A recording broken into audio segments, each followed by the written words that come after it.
जी हाँ दोस्तों, नमस्कार। आ आज हम लोग पढ़ेंगे राजकीय चिन्ह एवं प्रतीक। उत्तर प्रदेश का इतिहास हम लोग देख रहे थे, उत्तर प्रदेश स्पेशल के बारे में हम लोग जानने की कोशिश कर रहे थे। आज हम लोग उसी श्रृंखला में सेकंड वीडियो लेकर के हाजिर हुए हैं। दोस्तों, प्रतीक चिन्ह उत्तर प्रदेश सरकार की आधिकारिक मुहर। प्रतीक चिन्ह यानी कि आधिकारिक मुहर ऐसा लोगो होता है, इस लोगो से दोस्तों बहुत सारे क्वेश्चन बनते हैं। जैसे कि उत्तर प्रदेश लिखा हुआ है, देखिए ऐसे, उत्तर प्रदेश सरकार, ये तीर और धनुष बना हुआ है। ये 2 धाराएँ हैं, 2 नदियाँ हैं, जिनको गंगा और यमुना नदी कहते हैं, और ये 2 मछली, ये सब एक वृत्त के अंदर है। ये सब क्या है? एक वृत्त के अंदर है। ये क्वेश्चन आपसे पूछा जाता है, इसको बहुत गौर से आप लोग देखिए कि उत्तर प्रदेश सरकार लिखा हुआ है, तीर और धनुष है, 2 नदियों की धारा एक में मिली हुई है और 2 मछलियाँ बनी हुई हैं। ये सब क्या है? एक वृत्त के अंदर है। यह उत्तर प्रदेश का राजकीय चिन्ह है। ठीक है, आगे बढ़ते हैं। इसे मूल रूप से 1916 में तत्कालीन संयुक्त प्रांत आगरा, हमने आपको बताया था कि संयुक्त प्रांत आगरा भी इसका नाम था, संयुक्त प्रांत आगरा, और अवध के लिए डिजाइन किया गया था। ये 1902 में भी था, 1902 में इसका नाम रखा गया था संयुक्त प्रांत आगरा। ठीक है, इसे मूल रूप से 1916 के तत्कालीन संयुक्त प्रांत आगरा और अवध के लिए डिजाइन किया गया था। इस प्रतीक में एक मुहर शामिल है जो प्रयागराज में गंगा और यमुना नदियों के संगम को दर्शाता है। ये गंगा और यमुना का संगम है, जो अवध का प्रतिनिधित्व करने के लिए हिंदू पौराणिक कथाओं के मत्स्य पौराणिक अवतार प्राणियों की एक जोड़ी है। धनुष और बाण की एक जोड़ी भगवान राम और उनके शहर अयोध्या, जो इस क्षेत्र की प्राचीन और सांस्कृतिक राजधानी का प्रतिनिधित्व करती है। मुहर के आसपास की किंवदंती का अर्थ उत्तर प्रदेश सरकार है। राजकीय पशु, उत्तर प्रदेश का राजकीय पशु बारहसिंघा है। इसे दलदली हिरन के नाम से भी जाना जाता है। वैज्ञानिक नाम रूसेर्व्स डुवासेली। अतिरिक्त जानकारी, ये शाकाहारी होते हैं और इनकी ऊंचाई 130 से 135 सेंटीमीटर होती है। शाकाहारी ये लोग घास फूस बेचारे खाते हैं। राजकीय पशु, उत्तर प्रदेश का राजकीय पशु सारस है। वैज्ञानिक नाम ग्रोस एंटीगोन से, सारस क्रॉच भी कहीं कहीं लिखा होगा, कहते हैं। क्रॉच ज़्यादा लिखा मिलता है, क्रॉच। वैज्ञानिक नाम ग्रोस एंटीगोन है। अतिरिक्त तथ्य, सारस कैन दुनिया का सबसे ऊंचा उड़ने वाला पक्षी है। सारस कैन दुनिया का सबसे ऊंचा उड़ने वाला पक्षी है। इसकी ऊंचाई 152 से 156 सेंटीमीटर और आंखों का फैलाव 240 सेंटीमीटर है। सबसे ऊंचा उड़ने वाला नहीं कह सकते, क्योंकि सबसे ऊंचाई और सबसे ज़्यादा दूरी तक उड़ने वाला पक्षी हंस होता है दोस्तों। सबसे ज़्यादा ऊंचाई और सबसे ज़्यादा दूरी तय करने वाला अगर कोई पक्षी है तो वो हंस है, और सबसे अधिक दूरी तक देखने वाला अगर कोई पक्षी है तो उसको गिद्ध कहते हैं। गिद्ध जो है, ये सबसे ज़्यादा दूरी तक देख सकता है और सबसे ज़्यादा ऊंचाई तक उड़ने वाला पक्षी हंस होता है। इसका पंख मुख्य रूप से भूरे रंग का होता है। सिर और ऊपरी गर्दन नग्न और पैर हल्के लाल रंग के होते हैं। इसका वजन 6.8 से 7.8 किलोग्राम होता है, यानी कि 6 किलो 800 ग्राम से 7 किलो 800 ग्राम के आसपास इसका वजन होता है। वन्यजीव संरक्षण अधिनियम 1972 की अनुसूची 4 में सूचीबद्ध और IUCN की लाल सूची में असुरक्षित के रूप में विद्यमान है। वन्यजीव संरक्षण अधिनियम 1972, वन्यजीव संरक्षण अधिनियम 1972 की अनुसूची 4 में सूचीबद्ध और IUCN की लाल सूची में असुरक्षित के रूप में विद्यमान है। भारत में सारस क्रेन के लिए मुख्य खतरा आर्द्रभूमि की निकासी और कृषि के लिए भूमि के रूपांतरण के कारण निवास स्थान की हानि और गिरावट है। WWF इंडिया ने उत्तर प्रदेश के ग्रेटर नोएडा में सूरजपुर आर्द्रभूमि जैसी प्रमुख आर्द्रभूमियों की दलदली और प्रबंधन के लिए तकनीकी सहायता प्रदान की है। उत्तर प्रदेश के कानपुर में 2 आर्द्रभूमियों की बहाली गतिविधियों के लिए अपनाया गया है। उत्तर प्रदेश के कानपुर में 2 आर्द्रभूमियों को बहाली गतिविधियों के लिए अपनाया गया है। राजकीय पुष्प, उत्तर प्रदेश का राजकीय पुष्प पलाश, टेसू इसको कहीं कहीं लिखा मिलता है, टेसू के फूल। ब्यूटिया मोनोस्पर्मा इसका नाम है। अतिरिक्त जानकारी, यह झारखंड का राजकीय चिन्ह भी है। यह झारखंड का राजकीय चिन्ह है। यह भी माना जाता है कि पलाश स्वयं जीवन के देवता अग्नि का रूप है। यह भी माना जाता है कि पलाश स्वयं जीवन के देवता अग्नि का रूप है। इसकी पत्तियों का उपयोग मधुमेह, मोतियाबिंद, कुष्ठ रोग और अन्य त्वचा रोगों के इलाज के लिए औषधि के रूप में किया जाता है।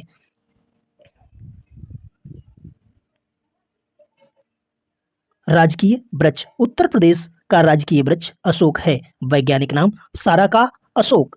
साराका अशोक। यह कैसल पिनिओइडी कैसल पिनिओइडी उपपरिवार से संबंधित पौधा है।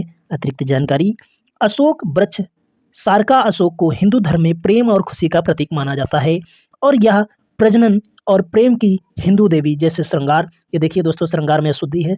आप लोग श्रृंगार कैसे लिखते हैं? श्रृंगार, ठीक है, ये श्रृंगार गलत लिखा है।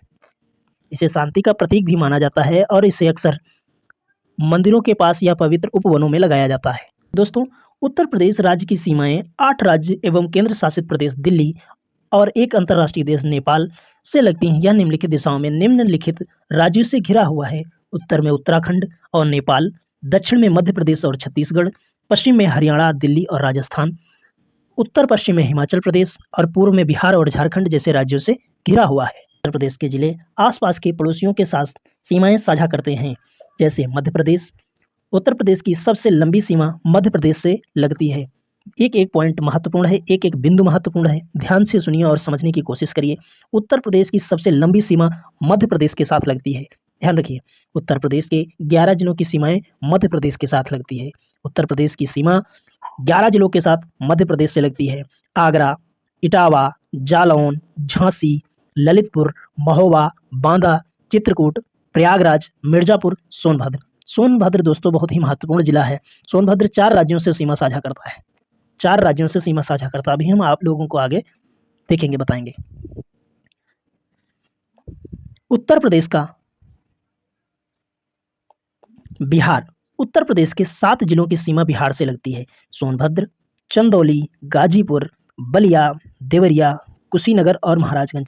आपको पता है गाजीपुर, गंगा जो है गाजीपुर से ही बाहर बिहार की ओर चली जाती है। अंतिम जिला गाजीपुर है जहां से गंगा भारत से बाहर हो जाती है। अगला है नेपाल देश। उत्तर प्रदेश के 7 जिलों की सीमा नेपाल से लगती है। उत्तर प्रदेश की सीमा नेपाल से 7 जिलों की लगती है। कौन? महाराजगंज, सिद्धार्थनगर, बलरामपुर, श्रावस्ती, बहराइच, लखीमपुर खीरी और पीलीभीत।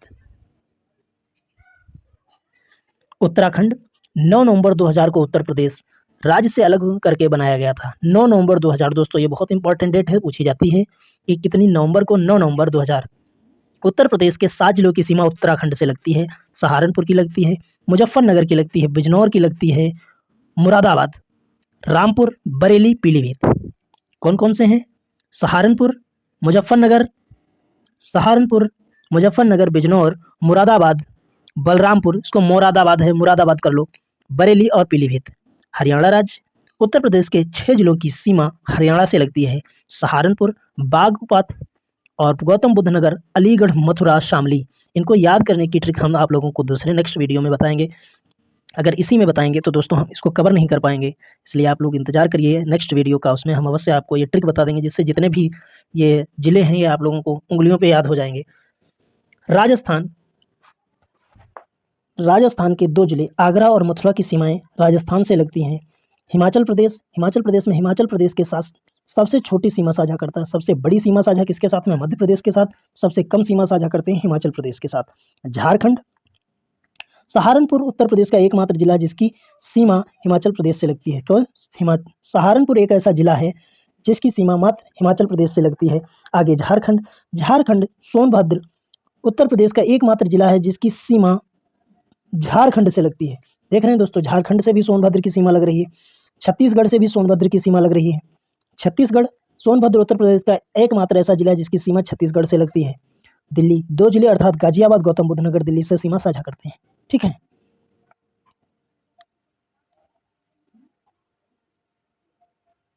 सोनभद्र सोनभद्र से चार चार राज्य सीमा साझा करते थे। पहला बिहार, मध्य प्रदेश, मध्य प्रदेश के बाद में झारखंड, झारखंड के बाद में छत्तीसगढ़।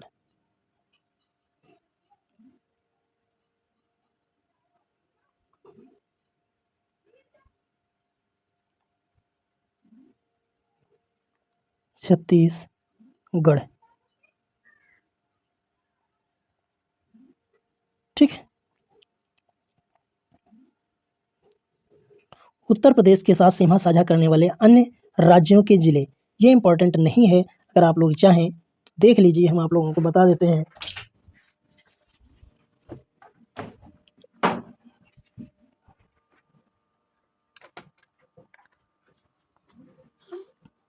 ये इतना महत्वपूर्ण नहीं है, परंतु अगर है तो देख लेते हैं। मध्य प्रदेश, मध्य प्रदेश के 14 जिलों की सीमाएं उत्तर प्रदेश से लगती हैं।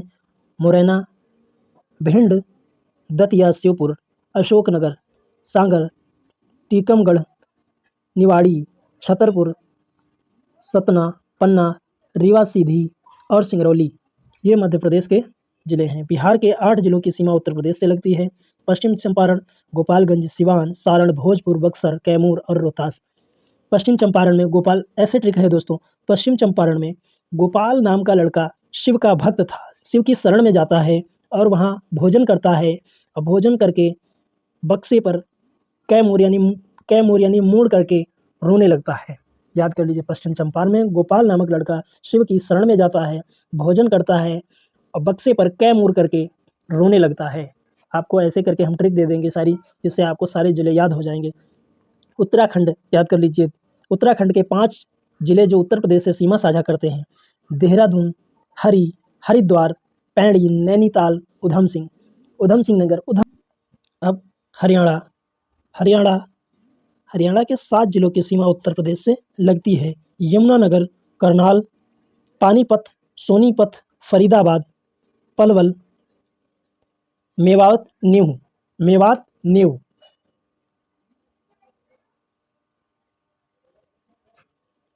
राजस्थान 2 जिले, भरतपुर और धौलपुर, या भरतपुर वही है दोस्तों जो सूर्यवंशम मूवी में था, वही भरतपुर, याद रखिए, जहाँ से कलेक्टर बन करके आती थी राधा ठाकुर सिंह। याद करिए थोड़ा, तो ये याद हो जाएगा, कलेक्टर बन के आई थी भरतपुर से और धौलपुर गई थी, ये ऐसे करके याद कर लीजिए। उत्तर प्रदेश के साथ सीमा साझा करता है हिमाचल प्रदेश, सिरमौर हिमाचल प्रदेश का एकमात्र जिला जिसकी सीमा उत्तर प्रदेश से लगती है। हिमाचल प्रदेश दोस्तों उत्तर प्रदेश के सिर पर ही है, इसलिए उत्तर प्रदेश सिरमौर। झारखंड का गढ़वा, झारखंड एकमात्र जिला जिसकी सीमा उत्तर प्रदेश से लगती है। गढ़वा किसका है? झारखंड का। छत्तीसगढ़ का बलरामपुर, छत्तीसगढ़ का एकमात्र जिला है जिसकी सीमा उत्तर प्रदेश से लगती है। स्मरणीय तथ्य है, ललितपुर जिला 3 ओर से मध्य प्रदेश से घिरा है।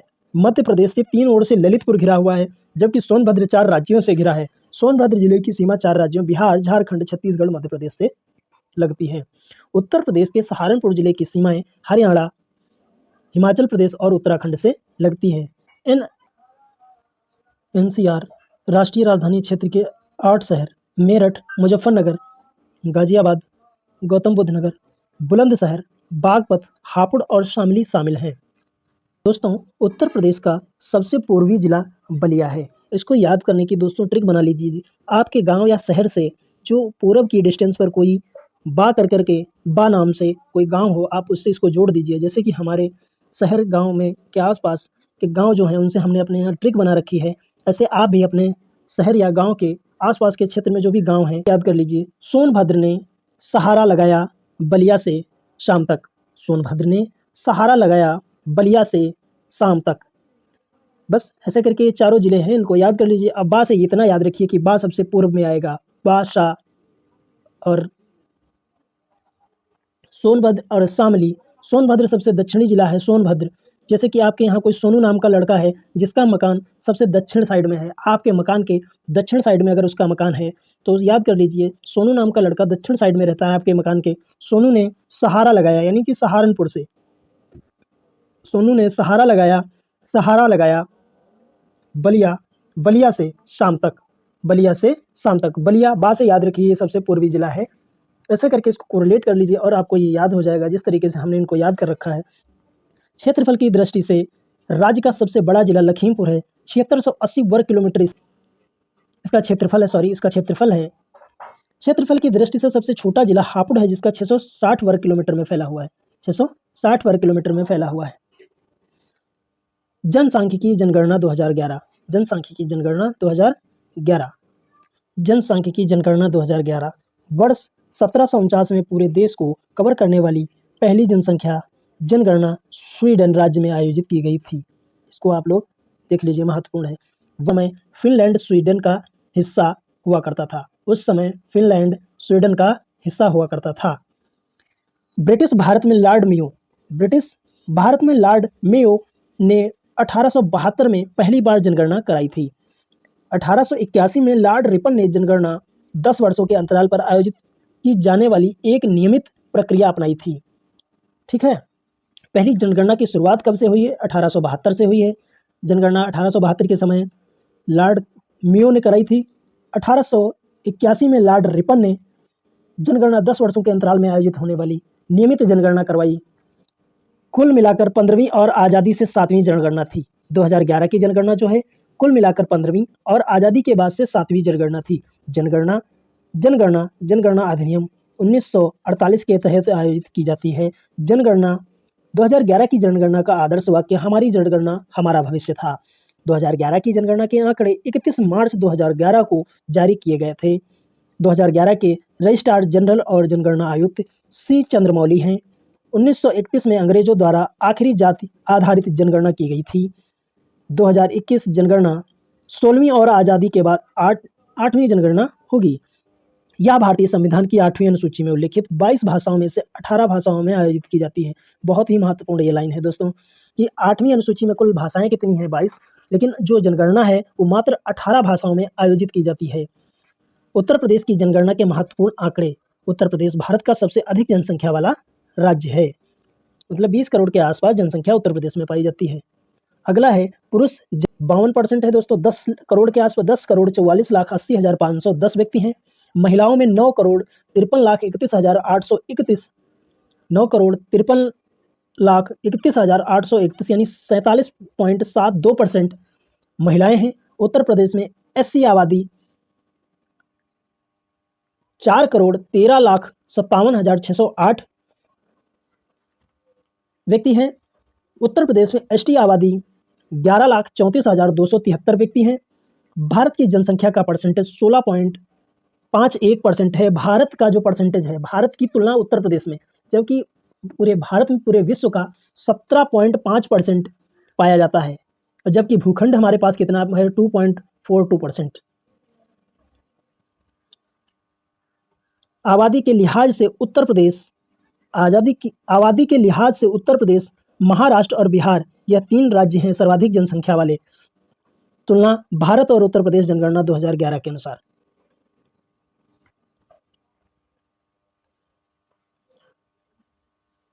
तुलना भारत और उत्तर प्रदेश जनगणना 2011। जनसांख्यिकी शब्द 10वीं विकास दर 2001-2011 में 17.64%, उत्तर प्रदेश में 20.9% थी। शहरीकरण 31.2%, उत्तर प्रदेश में 22.27%। जनघनत्व 382 पर व्यक्ति और उत्तर प्रदेश का 829। लिंगानुपात 943, उत्तर प्रदेश का लिंगानुपात 912। बाल लिंगानुपात 918, उत्तर प्रदेश का 902। साक्षरता 74.04%, 67.72% उत्तर प्रदेश की। पुरुष साक्षरता 82.14%, जबकि उत्तर प्रदेश की 77.28% है। महिला साक्षरता 65.46%, उत्तर प्रदेश की महिला साक्षरता 57.18% है। याद रखिए। उत्तर प्रदेश जनगणना 2011 उत्तर प्रदेश जिला आधारित आंकड़े। जनसंख्या के अनुसार जिलों की रैंकिंग। सर्वाधिक जनसंख्या वाला जिला प्रयागराज है। सर्वाधिक जनसंख्या वाला जिला प्रयागराज है। शीर्ष 5 सबसे अधिक आबादी वाले जिले प्रयागराज, मुरादाबाद, गाजियाबाद, आजमगढ़, लखनऊ। सबसे कम जनसंख्या वाला जिला महोबा है। न्यूनतम आबादी वाले 5 जिले, सबसे कम महोबा, फिर चित्रकूट, फिर हमीरपुर, श्रावस्ती और ललितपुर। साक्षरता आधारित जिला रैंकिंग। सर्वाधिक साक्षरता जिला गौतम बुद्ध नगर की है। शीर्ष 5 सर्वाधिक साक्षर जिले गौतम बुद्ध नगर, कानपुर, औरैया, इटावा और गाजियाबाद है। सबसे कम साक्षरता जिला श्रावस्ती की है। कम से कम 5 साक्षर जिले श्रावस्ती, बहराइच, बलरामपुर, बदायूं और रामपुर हैं। जनसंख्या घनत्व, उच्चतम जनसंख्या घनत्व रैंकिंग गाजियाबाद की है। नंबर 2 पे वाराणसी, नंबर 3 लखनऊ। न्यूनतम जनसंख्या घनत्व रैंकिंग ललितपुर, सोनभद्र और हमीरपुर हैं। लिंगानुपात, इसको लिंगानुपात कर लीजिए। लिंगानुपात, उच्चतम लिंगानुपात रैंकिंग जौनपुर 1024, आजमगढ़ 1019, देवरिया 1017। सबसे कम लिंगानुपात गौतम बुद्ध नगर का है। सबसे कम और सबसे अधिक पूछा जाता है, याद रखिए। सबसे कम लिंगानुपात गौतम बुद्ध नगर का है, फिर बागपत और हमीरपुर।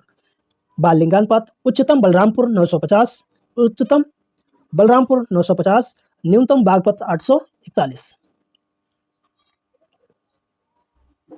अनुसूचित जाति एवं जनजाति, सर्वाधिक अनुसूचित जाति जनसंख्या वाला जिला सीतापुर है। अनुसूचित जाति जनसंख्या पर जिलों की रैंकिंग सीतापुर, प्रयागराज और हरदोई है। सबसे कम अनुसूचित जाति जनसंख्या वाला जिला बागपत है। सर्वाधिक अनुसूचित